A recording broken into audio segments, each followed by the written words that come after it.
communications between another director of Carney Links, Mr. Carl Phillips, and Mr. Msibi. And we see a connection between Carney Links and Mr. Msibi. And what we see in these chats, we see a number of things, but essentially what we see is that when Carney Links gets robbed, they call up Mr. Msibi to sort it all out and find out who's robbed them and get their stock back. And if we go to page 5, we see that on the 26th of February, Mr. Phillips writes to Mr. Msibi, "Hey, Papa Joe, thanks for sorting out. Just tell us where to collect, but please ask if they can recover the firearm." "Morning, Papa Joe. Brother, I need your help. That same guy, Ali, arranged an armed robbery at our other factory, or at Wadeville. The security guards were in on it. Obviously, my people are now hunting high and low, but I know that one call from you will sort everything out. Please, will you help me out again with this? Love and regards, Kyle." Now, those are the chats between Mr. Phillips and Mr. Msibi that I wanted to refer to, but what struck us as significant in this regard is we had seen no links whatsoever between what we saw in General Khan's chats and his dealings with Carney Links on the one hand, and what we'd been looking at for most of the commission in relation to the so-called Big Five and Mr. Msibi. But it seems that at the very least there are some relations between, or there were some relations between Mr. Msibi and Carney Links. Yesterday, in his testimony, Mr. Madlala explained how he got to know quite a number of people, and he said he met most of them at Mr. Msibi's farm. And I remember thinking, I never thought this person, like for example Mr. Karim, if the allegation is correct, of course, had anything to do with the farm. Quite a number of people. Indeed, we will get to, there are a whole series of unexpected connections that we see here. Mr. Karim is one of them. His joint venture with Ziggy Investments and Transnational Coaches is dealing with Mr. Msibi. We'll come to it later. The Madlanga Commission has led evidence on alleged Big Five cartel leader Jothan Mswazi Msibi's WhatsApp communication, which includes the taxi boss involvement in a fraudulent scheme to buy and sell grabbers. EFF leader Julius Malema delivered a eulogy at Msibi's 2024 funeral, but has denied allegations that he gave the taxi boss expensive alcohol and cash. Now, the Chief Madlanga Commission evidence leader, Matthew Charles Carlson, has revealed how Carl Phillips, the co-director of Malema's cigarette benefactor company, Carney Links, called on Msibi to recover stolen cigarettes and deal with armed robbers. EFF leader Julius Malema's cigarette benefactor, Carney Links, turned to his taxi boss associate, Jothan Msibi, the alleged leader of the Big Five cartel, to recover stolen cigarettes and deal with criminal threats. With WhatsApp messages revealing mutual expression of love between the two, Carney Links co-director Carl Phillips, whose model girlfriend Marja Janeska was found dead with a gunshot wound to her head in December 2022, had expressed effusive thanks to Msibi on WhatsApp for ensuring that cigarettes stolen from the company in February 2021 were returned.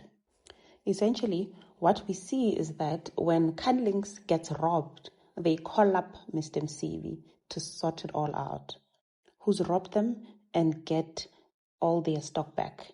Madlanga Commission's chief evidence leader, Matthew Charles Carlson, said in 2016, February 2021, a WhatsApp exchange between Phillips, who helped Malema pay his outstanding tax bill by giving him 1 million rand in 2015, tells Msibi, "Hey, Papa Joe, thanks for sorting out. Just tell us where to collect but please ask if they can recover the firearm as well. Charles Ganson said subsequent messages showed how the person who had admitted to buying those stolen cigarettes or may have stolen them, who was known only as Ali, had bombarded Philip with apologetic WhatsApp messages after Msibi was called to assist. Charles Ganson said those chats get increasingly desperate now that the robber understands that Msibi is on the job. In a series of messages that Phillips did not immediately respond to, Ali stated, "It's me, Ali. I want to talk to you, brother. I want to give back that stock. I want to talk to you. Call me. I made a mistake to buy that stock. I just want to ask. There's one of my friends. Can I give him the stock so that he can give you?" Ali sends another barrage of messages. "I want to be sure if he speaks to boss, then I'll give him. Please, brother, talk, brother. Say something. What must I do? You are not saying anything. Talk to me. Only for a minute." In an apparent reference to this communication from Ali, Phillips tells Msibi on the 28th of February 2021, "Hey, Papa Joe, the guy has been contacting my guy. I have said they must deal with you if you don't mind. Thank you for your help." Msibi responds, "Hi, Carl. He spoke to me yesterday at night. He told me the cigars are on the street next to your factory, but he promised to come. I'm also waiting, but it's okay as long as he brings back the stuff." He later confirms that Ali is the person he has been talking to. Phillips then messages Msibi later that day, "Afternoon, Papa Joe. All stock is returned. Thank you so much. Everything is sorted." Msibi responds and says, "Cool, Kyle. We'll see you guys on Thursday." And Phillips responds and says, "You the man." Msibi says, "Cool. Will not stand out when you guys have got this problem. I will try to assist where I can." So Msibi is saying, when you've got this sort of problem in future, I'm here to help you. It also appeared that when Ali allegedly arranged a subsequent robbery of a Canelix factory in Wadeville in June 2021, Phillips again turned to Msibi for help. "Obviously, my people are now hunting high and low, but I know that one call from you will sort everything out. Please, will you help me out again with this? Love and regards, Kyle." He sent this to the taxi boss, Msibi. Earlier that same month, Phillips had sent Msibi a message with another expression of gratitude on behalf of Canelings. "Papa Joe, I'm sorry. I think I had one vodka too many last night. Myself and Canelings head, Adriano Mazzotti, have spoken quite a bit about sorting you out as a thank you for getting that stock back, but I didn't want to interfere with your mourning process and worry you with trivial's money issue. So please don't take it as any disrespect or discounting our friendship. So this week we'll come and have a drink and square up with you. Thanks for everything, my brother." Msibi responds, "My brother, you so cool, but shit, one vodka and next, yo, I love you and respect you guys." Weeks after that exchange, Chaskalson said it appeared that Mr. Phillips had another occasion to call on the assistant of Mr. Msibi. On the 3rd of August 2021, he sent the taxi boss a message, "Your soldiers arrived. I owe you, my brother." Msibi responded with cool. Phillips said, "I'm sorry, I had to say they didn't know who they were fucking with. Your boys were brilliant. Thank you again so much, my brother." Charles Carson said the chat appeared to demonstrate that there was some sort of arrangement between Canelings and Mr. Msibi, that when there were theft or robberies at Canelings, Mr. Msibi helped them out.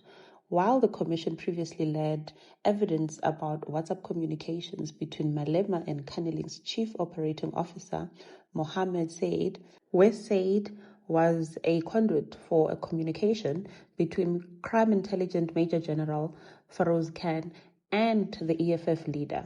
It has not led evidence linking the cigarette company to Msibi. Malema previously denied that the two witnesses who say they saw him bringing designer whiskey and cash to Msibi actually existed, and said their evidence was part of a smoke and mirror attempted to discredit him.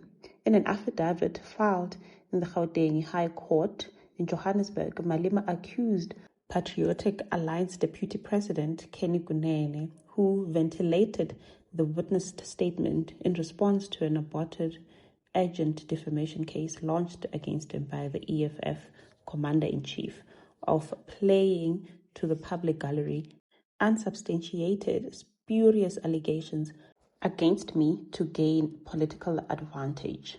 But while Malema did not initially disclose in that litigation that he knew Msibi and had delivered a eulogy at his January 2024 funeral, he later admitted that he had met with him on several occasions with businessman Z. Nxumalo, whose name has repeatedly come up during the Madlanga Commission evidence. This one isn't a panel. Is it spoken for? I have two people asking. It appears that item number 3 of the extract attached to the notice is Annexure B, dated 13 June 2023 at 8:43, and is accompanied by an image of the document. The document appears to be the bid document for contract PSPT 1723 issued by the Transport and Fleet Management Department of the City of Ekurhuleni for the provision of a project management unit and technical services for the development of the City of Ekurhuleni integrated rapid public transport network. A copy is attached here to as ZN2. Thus far, Mr. Nxumalo has told us nothing other than what we told him. I identified the contract by conducting an internet search of the contract number for the purpose of preparing the statement. I had no independent knowledge of it, he says. Well, he emailed that bid invitation to Mr. Msibi on that day. I have no recollection of the circumstances in which it came to be sent, and I'm accordingly unable to identify the person to whom the words were originally addressed or from whom I may have received them. If this message is true, if the statement is true, it is truly staggering that Mr. Nxumalo is dealing with people who send messages purporting to rig tenders on such a frequent basis that he can't remember this one. 17. I record for the Commission's assistance that item 3 of the extract is marked incoming, whereas the notice proceeds on the basis that I wrote those words and forwarded the message to the late Mr. Msibi. It was incoming for Mr. Msibi. I do not believe that this proposition is correct. If the message illustrates that it had been forwarded to the late Mr. Msibi, then it would be on the basis that I had received the message with the aforesaid question and thereafter forwarded the same to the late Mr. Msibi. So he says, well, maybe somebody else wrote those words, but I forwarded them to Mr. Msibi. Additionally, I dispute I was the author of the aforesaid message, as it's not my manner of typing. I do not use abbreviations such as PPL in the normal course. As indicated, I cannot determine with certainty who would have sent me the aforesaid message and the context in which this would have been shared with me or the late Mr. Msibi. However, given the prominent role of the late Mr. Msibi in the public transport industry, together with my involvement in brokering transactions within and for the taxi industry, I would have shared the document with him so as to inquire as whether he'd be interested in the bid. For the sake of completeness, I record I had no involvement in the bidding or award process of the aforesaid contract by the City of Ekurhuleni. So he's claiming ignorance. He can't really explain why he would have forwarded a document to Mr. Msibi that, on its face, assumes that tenders in Ekurhuleni are spoken for before they are awarded. A message apparently from Mr. Z. Nxumalo to Msibi dated 13th June 2023 referred to a bid invitation asking, is it spoken for? The Madlanga Commission had asked Nxumalo for the full details of the person to whom he wrote that message. Nxumalo responded in a typed statement that Charles Carlson described as rather evasive. Nxumalo said, I have no recollection of the circumstances in which it came to be sent, and I am accordingly unable to identify the person to whom the words were addressed or from whom I may have received them. Numalo also disputed that he was the author of the message, saying it is not my manner of typing. Earlier, during Tuesday's proceedings, Chaskalson detailed how Msibi had been involved in dealing with international mobile subscriber identity catchers, the IMSI catchers, better known as grabbers. Several others were allegedly involved in the grabbers matter alongside Msibi. These include Katiso Molefe, who faces a murder charge, as Steve Mutsumi, a businessman previously mentioned at the Madlanga Commission as someone police officers are afraid to name, and the Gauteng Sergeant Fani Nkosi, who is facing unrelated charges. Messages between Nkosi and someone saved under the name of Sean Jacobs suggested a questionable project that developed in 2023. This project was aimed at getting grabbers or related technology from a CZAC company in Vase and channeling the acquisitions to Eswatini. Chaskalson said Nkosi had indicated to CZAC government that Invase would give a grabber demonstration to South African police, but the actual plan, unbeknown to the CZAC authorities, was to sell grabbers technology to Eswatini. Messages suggest that Msibi, as part of this plan, met with Eswatini's king. Chaskalson said that Nkosi's signing of documents on behalf of and purporting to represent the South African Police Service in deals with international suppliers suggested an out-and-out fraud. The grabber plan linked to Eswatini did not pan out. Chaskalson said Msibi, Mutsumi, and Molefe had meanwhile explored other options. These three men are dealing with foreign companies to get access to grabber technology, purporting to represent a state. The alternate grabber plan had involved Msibi and Mutsumi traveling to places including Paris and Zurich. Chaskalson described the situation as a very worrying state of affairs. He emphasized that the grabber technology should only go into the hands of intelligence agencies who are then constrained to use it under fairly strict legislative controls. Instead, he noted private parties passing themselves off as representatives of the state had gained access to the technology and were attempting to trade in it. This is True Crime Unlocked. Please do not forget to subscribe, like, and share.